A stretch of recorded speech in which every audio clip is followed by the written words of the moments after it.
Simple. നിങ്ങൾ തന്നെ നിങ്ങൾ നിങ്ങളെ തേടി എവിടെയെങ്കിലും പോയാൽ കാണുമോ? നിങ്ങളിലേക്ക് മടങ്ങണം. നിങ്ങൾ നേരത്തെ പറഞ്ഞ മതി. പക്ഷെ നിങ്ങൾക്ക് എങ്ങനെ നിങ്ങളറിയും? നിങ്ങളൊന്നും അറിയില്ലല്ലോ. അപ്പൊ നിങ്ങൾക്ക് ഒരു കണ്ണാടി വേണം, നിങ്ങളെ കാണാനുള്ള കണ്ണാടി അല്ലേ? അതാ ശ്രീനാരായണ ഗുരു ഉപയോഗിച്ചു. അപ്പൊ നിങ്ങളെ കണ്ടെത്താൻ വേണ്ടുന്ന നിങ്ങൾക്കുള്ള കണ്ണാടി ഞാനാണ്. എന്നിലൂടെ നിങ്ങളെ കാണണം, അല്ല നിങ്ങൾ കാണുന്നില്ല. ആരാ കണ്ണാടി? നിങ്ങളെ ആ കണ്ണും കാണുന്നവനും കേൾക്കുന്നവനും അറിയുന്നവനും സംസാരിക്കുന്നവനും കൈകളിലൂടെ പ്രവർത്തിക്കുന്നവനുമായ ഈ നിങ്ങളെ കാണണമെങ്കിൽ ഇതിലൂടെ കാണാൻ നിങ്ങൾ തന്നെ നിങ്ങളെപ്പോലെ ഒരു മനുഷ്യനാണ് ഞാൻ എന്ന് പറഞ്ഞ റസൂലുള്ള പറഞ്ഞത്. അപ്പോൾ നിങ്ങളെ കാണാനുള്ള കണ്ണാടിയാണ് ഗുരു. ഓക്കെ. അപ്പൊ ഇതിലൂടെ നിങ്ങളെ കാണാം. നിങ്ങൾ വേറെ, ഞാൻ വേറെ അല്ല. നിങ്ങൾ വേറെ മോശക്കാരനും ഞാൻ നല്ലവനായ വേറെ ഒരുത്തനാണെങ്കിൽ നിങ്ങൾ ഇങ്ങോട്ട് വരരുത്. ഞാൻ അശുദ്ധിയാണ്, ഞാൻ മോശക്കാരനാണ്, ഞാൻ പല തരത്തിലുള്ള പല തരക്കാരനാണ്, ഞാൻ യോഗ്യനല്ല. ഇപ്പോ മെഞ്ഞാന്നേറ്റം ആരോ വന്ന് കൊലയില് സംസാരിക്കണം, അപ്പോൾ താഴെ ഇരിക്കണം. ഞാൻ പറയേ പറ്റൂല. എൻ്റെ മായി തന്നെ നീ സോപ്പിലേക്ക് പോകാൻ, സീറ്റിലേക്ക് പോകാൻ. പറ്റൂല. ഞാൻ അല്ലെങ്കിൽ നിങ്ങൾക്ക് പോകാന്ന് പറഞ്ഞു. എൻ്റെ തരത്തിൽ നിങ്ങൾ ഇരിക്കുന്നില്ലെങ്കിലേ ഇവിടെ പറ്റൂല. കാരണം ഞാൻ ഉയർന്നവനോ നിങ്ങൾ താഴ്ന്നവനോ അല്ല. കാരണം നിങ്ങളിലും എന്നിലും ഒരേ ആത്മാവാണ്, അല്ലാഹുവാണ്. അല്ലേ? ആണോ? എന്താ നിങ്ങളും ഞാൻ വ്യത്യാസം? പിന്നെ നിങ്ങളിങ്ങനെ താഴ്ന്നവനാവാം, അല്ലാഹു ഇല്ലാതെ ത്തവനാവണ്ടേ? നിങ്ങൾക്ക് അറിഞ്ഞില്ല എന്ന് മാത്രമല്ലേ ഉള്ളൂ. അല്ലാതെ ഞാനും നിങ്ങളെ വ്യത്യാസം ഉണ്ടോ? ഇല്ല. നിങ്ങളും ഞാനും ഒന്നാണ്, ഒരുപോലെയാണ്, ഒരേ ആത്മാവാണ്, ഒരേ അല്ലാഹു ഈശ്വരനാണ് നമ്മളിലുള്ളത്. അതുകൊണ്ട് നിങ്ങൾ താഴ്ന്നവനോ ഞാൻ വലിയവനോ അല്ല. ഇത് അറിയാത്ത ഒരു അഹങ്കാരിയായ ഗുരു നിങ്ങൾ വേറെ, നിങ്ങൾ തായിരിക്കണം, ഞാൻ മേലാണ് എന്ന് പറഞ്ഞിട്ടുണ്ടെങ്കിൽ ആ ഗുരുവിൻ്റെ അടുത്ത് പോകരുത്. കാരണം അയാൾക്ക് ദൈവത്തെ അറിയില്ല.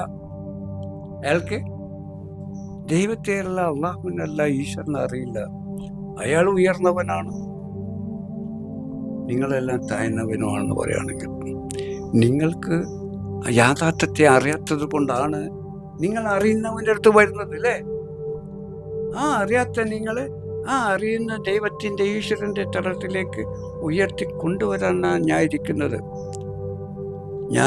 നിങ്ങളിലുള്ള ആത്മാവ് തന്നെയാണ്, ആ ഈശ്വരൻ തന്നെയാണ് എന്നിലുള്ളത്, വേറൊന്നല്ല. കുറെ ആത്മാക്കളില്ല. പ്രപഞ്ചനാഗമനം ഏകാത്മാവേ ഉള്ളൂ. അതാണ് ഉപനിഷത്തിലെ ചൈതന്യമെന്നും അറബിയിൽ റൂഹ് ആത്മാവ് എന്ന് പറഞ്ഞതും ശാസ്ത്രം ഊർജമെന്ന് പറഞ്ഞതും ഒന്നാണ്. അത് തന്നെയാണ് പ്രപഞ്ചത്തിലെ സകലമാനത്തിൽ ആ സൂര്യനിലൂടെ പ്രകാശിക്കുന്നത് ആ ചൈതന്യമാണ്, ആ ആത്മാവാണ്.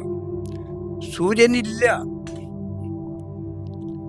സൂര്യനിലൂടെ എല്ലാം പ്രവേശിച്ച് നടത്തിപ്പോയിരുന്ന ആരാ? പരമാത്മാവായ ഈശ്വരനാണ്, അല്ലാഹുവാണ്. അതുകൊണ്ടാണ് നൂറുള്ള എന്ന് പറഞ്ഞത്. അതുകൊണ്ടാണ് ഞാൻ എന്നിലും നിങ്ങളിലും സൃഷ്ടിക്കുകയും ഇതിൽ പ്രവേശിച്ചുകൊണ്ട് സ്വസനത്തോട് പ്രവേശിച്ച് നിലനിന്ന് പ്രവർത്തിക്കുകയും ചെയ്യുന്ന ബഷീറും സമയും വലിയും ഹയ്യുൽ ഖയ്യൂമായി നിലനിന്ന് പ്രവർത്തിക്കുന്ന അല്ലാഹുവാണ് ഞാനും നിങ്ങളിലും പ്രവേശിച്ച് പ്രകാശിക്കുന്നത്. ഇതിൽ പ്രവേശിച്ചില്ലെങ്കിൽ നമ്മളെ മരിച്ചു ഇല്ല, പിന്നെ അല്ലാഹു ഇല്ല. അതുകൊണ്ടാണ് നൂറുള്ള എന്ന് പറഞ്ഞത്. ആ നൂറ് അല്ലാഹുവിൻ്റെ ആണ്. അതിലൂടെ പ്രകാശിക്കുന്ന പ്രപഞ്ചത്തിൻ്റെ ആകമാന ആത്മാവായ അല്ലാഹുവാണ്. അപ്പൊ ആ നൂറ് പ്രകാശം നിങ്ങൾ പറഞ്ഞ സൂര്യൻ ആരാണ്? അല്ലാഹുവിൻ്റെ പ്രകാശമാണ്, അല്ലാഹുവിൻ്റെ ഗുണങ്ങളാണ്. അതാണ് നൂറുള്ള എന്ന് പറഞ്ഞത്. ആകാശഭൂമികളുടെ പ്രകാശമായ അല്ലാഹു എന്ന് പറഞ്ഞു. അതിലൂടെ പ്രകാശിക്കുന്നു, എല്ലാം നടത്തുന്നു ആരാണ്? പരമാത്മാവായ അല്ലാഹുവാണ്. നമ്മളെ സകല മാനത്തെയിലും സൃഷ്ടിക്കുകയും ഇതിൽ പ്രവേശിച്ചുകൊണ്ട് നിലനിന്ന് പ്രവർത്തിച്ചു പോരുന്ന പരമാത്മായ അള്ളാഹുവാണ്, ഈശ്വരനാണ്, ഭഗവാനാണ്, ദൈവമാണ്. നമ്മളിൽ ആ ആത്മാവ് പ്രവേശിച്ചില്ലെങ്കിൽ നമ്മൾ മരിച്ചു. പിന്നെ അവൻ്റെ ഗുണങ്ങൾ ഇവിടെ ഇല്ല. കാഴ്ചയും കേൾവിയും അറിവും പ്രവർത്തനവുമില്ല. അതുപോലെ സൂര്യനിലൂടെ അവനാണ് രൂപപ്പെടുത്തുകയും മറ്റിലൂടെ പ്രസരിച്ച് വികസിച്ച് പ്രസരിച്ച് വികസിച്ച് വ്യാപിച്ച് എല്ലാത്തിനും പ്രകാശിപ്പിച്ചും പ്രവർത്തിപ്പിച്ചും കൊണ്ടിരിക്കുന്നത് ആ പരമാത്മാവായ ഈശ്വരനാണ്, അള്ളാഹുവാണ്. അത് സൂര്യൻ എന്ന് നിങ്ങളുടെ ഭാഷ പറയാണ്. അറബിൽ പറഞ്ഞ നൂറുള്ള നൂർ പ്രകാശമായ അള്ളാഹുവാണ്, ആകാശഭൂമികളുടെ പ്രകാശമാണ്. പിന്നെ പ്രാദേശിക ഭാഷക്കാർ പറയും ഷംസ് എന്ന് പറയും, അല്ലേ?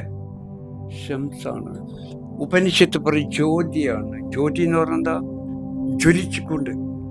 ജ്വലിച്ചുകൊണ്ടിരിക്കുന്നതാണ്. തീയാണ്, പ്രകാശമാണ്, ജ്യോതിയാണ്, ഓംകാരമാണ്. എല്ലാം ഒന്നാണ് മോനെ. ഇവിടെ മുസ്ലിമോ ഹിന്ദു ക്രിസ്ത്യൻ പാർട്ടി ഇല്ല. അപ്പം ആ ഒരു ബലയുള്ളൂ, ആ ജ്യോതിയേ ഉള്ളൂ, ആ നൂറുള്ളേ ഉള്ളൂ, ആ ഓംകാരേ ഉള്ളൂ, പ്രകാശമേ ഉള്ളൂ. ആ അദൃശ്യനായ പരമാത്മാവായ ഈശ്വരൻ തൻ്റെ വിശേഷ ഗുണങ്ങളെല്ലാം ഉൾക്കൊണ്ടിരിക്കുന്ന ഒരു പ്രകാശമായി ദൃശ്യമായ ആദ്യ പ്രകാശമാണ്. പ്രപഞ്ച സൃഷ്ടിക്ക് മുന്നേ ഉള്ള ആദ്യ ഒളിവാണ്. ആദ്യ ഒളിവായി അത് പിന്നെ വെളിവായി വാഴ്ത്തുമല്ല പറഞ്ഞിട്ട് ആദ്യ ഒളിവാണ്. അതിനാണ് ജ്യോതി എന്ന് ഉപനിഷത്ത് പറഞ്ഞത്. ഖുർആനിലെ നൂറുള്ള എന്ന് പറഞ്ഞു.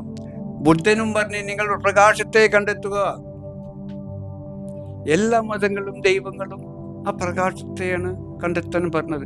ആ പ്രകാശം ഇല്ലെങ്കിൽ ഒരു ദൈവവും ഇവിടെ വെളിവാകുന്നില്ല. ദൈവം ഇല്ല എന്നല്ല പറയട്ടെ, വെളിവാകുന്നില്ല. കാണാനോ പറയാനോ കഴിയില്ല. ആത്മാവിനെ, ഊർജത്തെ, ചൈതന്യത്തെ വെളിവാവണമെങ്കിൽ ആ പ്രകാശത്തിലൂടെയാണ് വെളിവാകുന്നത്. ഓക്കെ.